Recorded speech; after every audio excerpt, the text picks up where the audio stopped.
अभी तक आपने जाना कि किस प्रकार भेड़िया मानव विक्की मंदिरा से प्यार करता है और मंदिरा से प्रतिज्ञा करने के बाद कि वह किसी की हत्या नहीं करेगा, उसके हाथों एक हत्या हो जाती है और वह पश्चाताप करने के लिए मंदिरा का खून कर देता है। किंतु कुछ समय के बाद जब वह वापस आता है तो उसे मंदिरा जीवित मिलती है, मगर उसकी याददाश्त जा चुकी होती है और उसका विवाह किसी और से होने वाला होता है। विकी मंदिरा की याददाश्त वापस लाता है और अपनी प्रेम प्रतिज्ञा को पूरा करने की कोशिश करता है। अब आगे डॉक्टर विजय और मंदिरा विकी के बेहोश होने के बाद पूरी रात उसके पास ही बैठे रहे और उसकी सेवा करते रहे। मंदिरा पूरी रात डॉक्टर विजय को अपनी और विकी की प्रेम कहानी समझाती और सुनाती रही। डॉक्टर विजय बोले, देखो मंदिरा, मैं समझ गया हूँ कि तुम विकी से बहुत प्यार करती हो, लेकिन तुम्हें भी यह बात समझ लेनी चाहिए कि विकी इंसान नहीं है, बल्कि इंसान के रूप में भेड़िया है और लाखों हत्याएं कर चुका है और न जाने आगे कितने लोगों की हत्या और करेगा। तुम्हें नहीं लगता कि तुम्हें विवाह करके अपना परिवार बनाना है? तुम्हारे बच्चे होंगे। तुम क्या भेड़िया मानव को जन्म देना चाहती हो? डॉक्टर की बात सुनकर मंदिरा बड़ी ही उदास हो गई और सोच में पड़ गई। वह सोचने लगी, आखिरकार डॉक्टर की बात में कोई बुराई भी नहीं है। वह जो भी कह रहे हैं वह सच ही तो है। आखिरकार भेड़िया मानव के बच्चे भी तो भेड़िया मानव ही होंगे, और मेरी आंखों के सामने अगर मेरे बच्चे लोगों की हत्या करेंगे और उनका खून पिएंगे तो भला मैं संसार में सबको क्या मुंह दिखाऊंगी। उसके बाद डॉक्टर विजय ने बताया कि किस प्रकार विकी ने मंदिरा की मां की भी हत्या की है। वह बोले, मंदिरा, यदि तुम मेरी बात मानो तो मैं विकी को अपने अस्पताल में भर्ती कर लूंगा और उसका इलाज करने की कोशिश करूंगा। हम उस पर आविष्कार करेंगे और जानने की कोशिश करेंगे कि उसके शरीर में यह परिवर्तन कैसे होता है। मंदिरा बोली, विकी को संभालना कोई इतनी आसान बात नहीं है। विकी आपकी बात कभी नहीं मानेगा और अस्पताल में भी कभी भर्ती नहीं होगा। डॉक्टर विजय ने कहा, मंदिरा, यदि तुम सचमुच विकी को प्यार करती हो तो क्या तुम यह नहीं चाहती कि वह एक सामान्य आदमी का जीवन बिताए? मुझे बस कुछ साल का समय दे दो, मैं विकी को ठीक कर दूंगा। मंदिरा बोली, मैं भी विकी से बहुत प्यार करती हूँ, लेकिन मैं विकी से अब कोई संबंध रखना नहीं चाहती, क्योंकि जब वह जानवर बन जाता है तो हर रिश्ते को भूल जाता है। वह मेरी माँ को भी भूल गया। उनकी हत्या करके उसने मुझे अनाथ बना दिया। मैं यह बात कभी नहीं भूलूंगी और उसको कभी माफ नहीं करूंगी। डॉक्टर विजय ने कहा, मंदिरा, मैं तुमसे बहुत प्यार करता हूँ और आज भी तुमसे विवाह करना चाहता हूँ, लेकिन मैं चाहता हूँ कि यह बातचीत के बारे में कभी भी किसी को पता नहीं चले और तुम विकी के साथ प्यार का नाटक करती रहो और अपने प्यार का वास्ता देकर उसको अस्पताल में भर्ती करवा दो, जहां पर मैं उसका इलाज करूंगा। मंदिरा को डॉक्टर विजय की यह बात ठीक लगी और वह राजी हो गई। सुबह जब विकी को होश आया तो मंदिरा ने कहा, विकी, तुम जो चाहते हो हम वैसा ही करेंगे, लेकिन इसके लिए तुम्हें पहले मेरी एक शर्त माननी होगी। वह शर्त यह है कि तुम्हें मेरे साथ अस्पताल चलना होगा। तुम्हारे पूरे शरीर पर बहुत सी चोटें लगी हैं। मैं तुम्हारा इलाज कराना चाहती हूँ। विक्की बोला, नहीं नहीं, मुझे किसी प्रकार की कोई तकलीफ नहीं है। तुम चिंता मत करो, मैं ठीक हूं। मंदिरा बोली, मैं तुम्हारे लिए मरने को भी तैयार हूं, पर तुम मेरे साथ अस्पताल तक भी नहीं चल सकते। मंदिरा की बात सुनकर विक्की डॉक्टर विजय के साथ अस्पताल चलने को राजी हो गया, जहां डॉक्टर विजय ने उसे बेहोश करके उसका इलाज करना शुरू कर दिया। उन्होंने उसके ब्लड के कई सारे सैंपल लिए और उन्हें टेस्ट के लिए भेज दिया, और विक्की के हाथ पैरों में बिना कारण ही जगह जगह प्लास्टर लगा दिए और उसे चलने फिरने के लिए मना करते हुए कहा, तुम्हारे शरीर में कई जगह तुम्हारी हड्डियां टूटी हुई हैं, इसलिए तुम्हें अस्पताल में ही रहना होगा। विकी डॉक्टर की बात मान गया। धीरे धीरे अस्पताल में 15 दिन हो गए थे। डॉक्टर विजय ने उसकी एंटीडोज तैयार कर ली थी। एंटीडोज तैयार हो जाने के बाद डॉक्टर विजय ने मंदिरा से कहा, अब हमें अच्छा मुहूर्त देखकर विवाह कर लेना चाहिए और फिर मिलकर यह दवाई विकी को खिलाना चाहिए ताकि वह हमेशा के लिए ठीक हो जाए। मंदिरा रोज विकी के पास आती, उसके साथ ढेर सारी बातें करती, उसे खाना खिलाती और वापस चली जाती।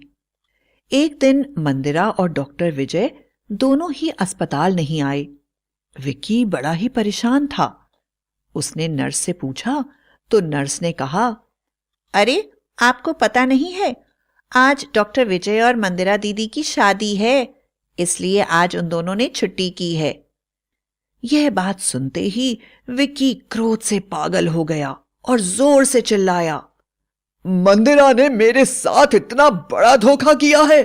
मैं कभी सपने में भी नहीं सोच सकता था कि जिस औरत के लिए मैंने सब कुछ छोड़ दिया, वह औरत मेरे साथ ऐसा कर सकती है। मैं डॉक्टर विजय और मंदिरा दोनों को ही जीवित नहीं छोड़ूंगा। उसकी भयानक आवाज और गुस्से से भरी हुई लाल आंखों को देखकर नर्स वहां से चली गई और उसने तुरंत ही डॉक्टर विजय को फोन करके यह सारी बातें बताईं। डॉक्टर विजय ने मंदिरा को भी इस घटना की सूचना दे दी। मंदिरा बुरी तरह से डर गई क्योंकि वह जानती थी कि रात के समय जब विक्की भेड़िया मानव बन जाएगा तो उसे संभालना पूरी तरह से असंभव होगा। वह डॉक्टर विजय से बोली, डॉक्टर विजय, आप पुलिस को सूचना दे दीजिए ताकि सुरक्षा के लिए पुलिस यहां पर आ जाए। मैं विकी को जानती हूं, वह किसी को भी नहीं छोड़ेगा और हम सब कोई भी विकी को संभाल नहीं पाएंगे। डॉक्टर विजय ने ऐसा ही किया। उनके घर के चारों तरफ पुलिस फोर्स तैनात कर दी गई। फेरों का समय हो गया था। डॉक्टर विजय और मंदिरा के फेरे चल रहे थे। उसी समय भेड़िया मानव के रूप में विक्की ने प्रवेश किया और जोर जोर से चिल्लाने लगा। उसकी आवाज पूरी तरह से आज स्पष्ट और खौफनाक थी। वह कह रहा था, मंदिरा और डॉक्टर विजय, तुम लोगों ने मेरे प्यार के साथ धोखा किया है, मेरे विश्वास के साथ धोखा किया है। मैं किसी को भी नहीं छोड़ूंगा। तुम सबको मरना होगा, सारी मानव जाति को मरना होगा। वह तेजी से बढ़ता जा रहा था। डॉक्टर विजय ने विकी से कहा, विकी, मेरी बात समझने की कोशिश करो। मैं जानता हूं तुम मंदिरा को बहुत प्यार करते हो। क्या तुम चाहते थे कि मंदिरा तुमसे विवाह करके भेड़िया मानव को जन्म दे और फिर भेड़िया मानव को लोगों को मारता हुआ देखकर दुख प्राप्त करे? तुम क्या उसे दुख देना चाहते हो? विकी बोला, मैं कुछ भी नहीं सुनना चाहता। मंदिरा ने बिना मुझे बताए मेरे साथ इतना बड़ा धोखा किया है। मंदिरा को मरना ही होगा। डॉक्टर विजय ने पुलिस इंस्पेक्टर को भेड़िया मानव की एंटीडोज इंजेक्शन के रूप में पहले ही दे दी थी। जब उन्होंने देखा कि विकी किसी भी प्रकार से मान नहीं रहा है, तो डॉक्टर विजय ने इंस्पेक्टर को इशारा किया और उसने तुरंत ही विकी पर फायर कर दिया और इंजेक्शन सीधे विकी के शरीर में प्रवेश कर गया। एंटीडोज के शरीर में जाते ही विकी का शरीर सामान्य होने लगा। धीरे धीरे उसे साफ दिखाई देने लगा। उसकी भाषा स्पष्ट हो गई और फिर उसका शरीर वापस इंसानी रूप में बदलने लगा। वह अपने आप को बड़ा ही कमजोर महसूस कर रहा था। उसे समझ में नहीं आ रहा था कि उसको हो क्या रहा है। उसके सामान्य हो जाने पर मंदिरा उसके पास आई और उसका हाथ पकड़कर रोते हुए बोली, विकी, तुम एक भेड़िया मानव हो। मैं मानती हूं कि तुम मुझसे बहुत प्रेम करते हो और सच मानो, मैं अभी भी तुमसे कम प्रेम नहीं करती, किंतु हम दोनों एक साथ जीवन नहीं बिता सकते क्योंकि हमारा परिवार आगे नहीं बढ़ सकता। विकी, तुमने मेरी माँ का भी कत्ल कर दिया। भेड़िया मानव बनने के बाद तुम्हें यह भी याद नहीं रहा कि वह मेरी माँ थी। विकी, मैं सारा जीवन तुमको नहीं भूल पाऊंगी। मैंने और डॉक्टर विजय ने तुम्हें सामान्य इंसान बनाने के लिए तुम्हारे ब्लड सैंपल बहुत दूर दूर भेजे हैं और तुम्हारी दवाई बना भी ली है। डॉक्टर विजय ने कहा, हाँ विकी, मैं तुम्हें पूरी तरह से इंसान तो नहीं बना सकता, लेकिन हाँ, मेरी दवाई के कारण जब भी तुम भेड़िया मानव बनोगे, उस समय अगर तुम इस गोली को खा लोगे तो तुम सभी को पहचान सकोगे और हिंसा नहीं करोगे, क्योंकि तुम्हारे अंदर का इंसान पूरी तरह से जानवर में नहीं बदल पाएगा। विक्की बोला, मंदिरा और डॉक्टर विजय, मैं आपका एहसान जिंदगी भर नहीं भूलूंगा। आप दोनों ने मुझे भेड़िया मानव होने के बाद भी इंसान के रूप में जीने के लिए मौका दिया है। मैं इस मौके को हाथ से नहीं जाने दूंगा और इंसान के रूप में एक खूबसूरत जिंदगी बिताकर लोगों की प्रेरणा का कारण बनूंगा। इसके बाद डॉक्टर विजय और विक्की एक दूसरे के गले मिले। विक्की ने मंदिरा को माफ कर दिया और सच्चे मन से उनके विवाह में शामिल हुआ और उसके बाद उनको आशीर्वाद देकर वापस अपने घर लौट आया। अपने घर आने के बाद उसने समाज सेवा का काम शुरू कर दिया। तन मन धन से समाज की सेवा करी। उसकी दया और ममता अत्यधिक थी कि उसे लोग बहुत प्यार और सम्मान देने लगे और वह गरीबों का मसीहा बन गया।